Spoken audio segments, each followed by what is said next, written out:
Erev Tov Rabotai, we are continuing with our Mishna Yomi, Masechet Eruvin. We are up to Perek Gimel Mishnah Zayin. Today's Mishnayot should be Le'ilun Nishmat, Neria ben Svetlana, Ranbai ben Eliyahu ben Burchai Israelov, Menuchatam beGan Eden, Amen.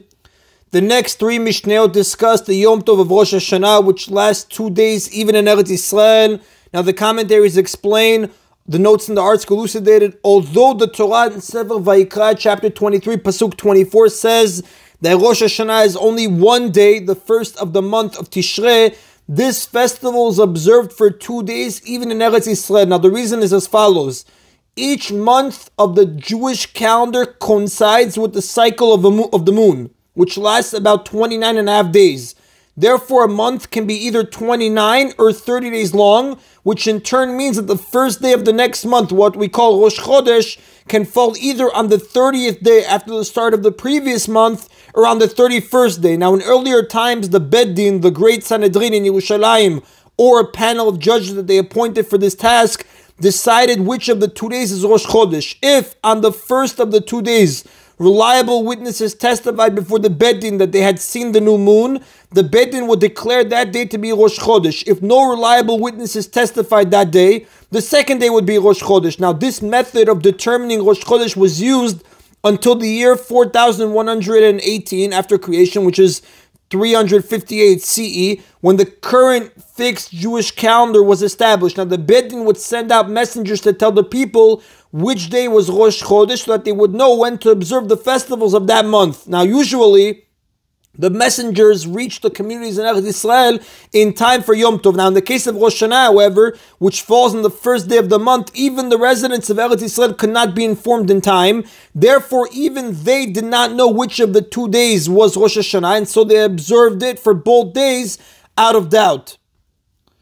So the Mishnah begins, Rabbi Yehuda says, Rosh Hashanah shaya yareh shema titaber. If before Rosh Hashanah one is concerned that the current month, Elul, might be extended, meaning it will last 30 days, and Rosh Hashanah must be observed for 2 days, like we explained, because of this doubt that Rosh Hashanah was always held for 2 days every year. Now, although the Mishnah uses the singular form, one is concerned, this concern was really relevant to everyone. The Mishnah is using this form because the discussion that follows refers to a single person. Now again, if before Rosh Hashanah one is concerned that the current month might be extended and Rosh Hashanah must be observed for 2 days and one needs to travel in a different direction on each day,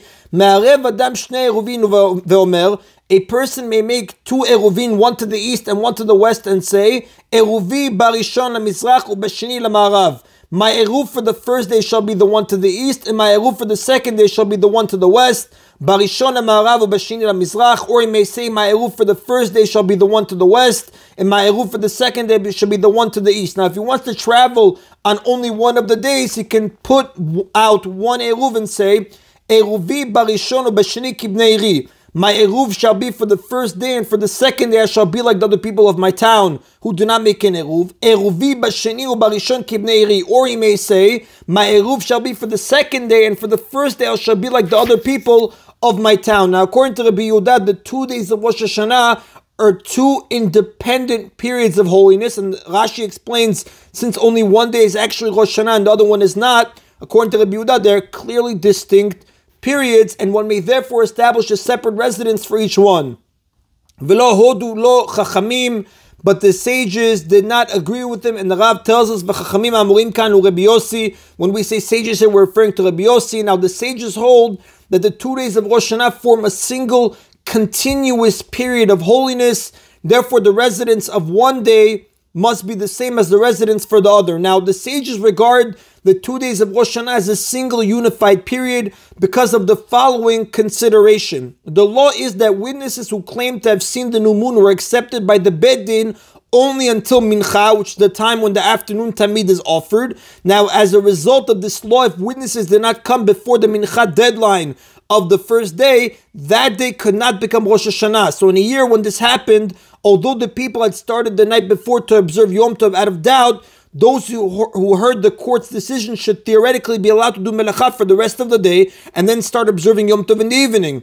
But the rabbis were concerned that if melacha would be permitted for those remaining hours, people might not take the prohibition against Menachas seriously the next year, knowing that it might be lifted before the end of the day. Therefore, they decreed that the entire first day must be observed as Rosh Hashanah every year, even if witnesses did not come before the Mincha deadline, as the Mishnah teaches us in Masechet Rosh Hashanah, chapter 4, Mishnah 4. Therefore, in a year when qualified witnesses did not arrive before the deadline, Rosh Hashanah was observed for 2 days, not because of doubt as to which is the correct day, since the first day could not possibly be Rosh Hashanah, but because of a rabbinic decree requiring a 2-day Yom Tov. Now, this decree converts the 2 days into a single uninterrupted period of holiness, and since such a situation might arise, the sages of our Mishnah rule that the 2 days of Rosh Hashanah must always be treated as a single period. And that is the Rabotai of Mishnah Zayin.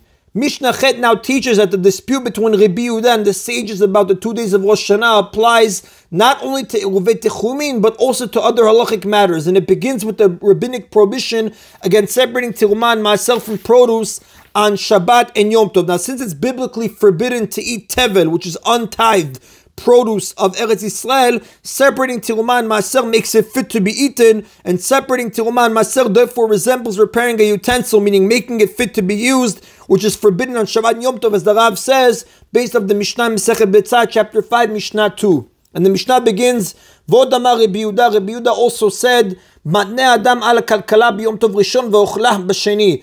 A person may make a condition about a basket of tevel on the first Yom Tov, meaning the first day of Rosh Hashanah, and eat it on the second day, meaning he may designate a portion of the tevel as tirumah or maaser on the first day and say, if this is an ordinary day, the food I'm separating should become tirumah. But if today is Yom Tov, nothing shall take effect. The next day he says, if this is an ordinary day, the food I separated yesterday should become tirumah now. If today is Yom Tov, it already became tirumah yesterday. And after making this statement on the second day, he may eat the rest of the food, because the separation definitely took effect by then, because separating tirumah in this matter, it definitely took effect by then. Now, separating tirumah in this matter is permitted on Rosh Hashanah because the food became tirumah on whichever day was not Yom Tov. Now, Rabbi Yehuda's next ruling involves the rabbinic prohibition of eating on Yom Tov an egg that was laid that day. Similarly, an egg that was laid on the first day of Rosh Hashanah may be eaten on the second day. Now, an egg laid on Yom Tov is forbidden to be eaten only on Yom Tov. Therefore, if the first day was Yom Tov, the egg may be eaten on the second day, since that day is not Yom Tov. And if the second day is Yom Tov, the egg was not forbidden in the first place, since the day on which it was laid was not Yom Tov. Now, Rabbi Yehuda's rulings are based on the premise that 2 days of Rosh Hashanah are observed only out of doubt, meaning either one day or the other is Yom Tov, but not both. But like we said, the sages reject this premise, but the sages did not agree with them in these rulings, because they hold that the 2 days of Rosh Hashanah are a single, long period of definite holiness. Therefore, separating Tirumah and Rosh Hashanah is prohibited, even in the manner that we described, because both days are Yom Tov, and an egg laid on the first day does not become permitted until the end of the second day, since the second day is a continuation of the first. And that is in Rabotai today's Mishna Yomi. Baruch Adonai Le'olam. Amen v'amen.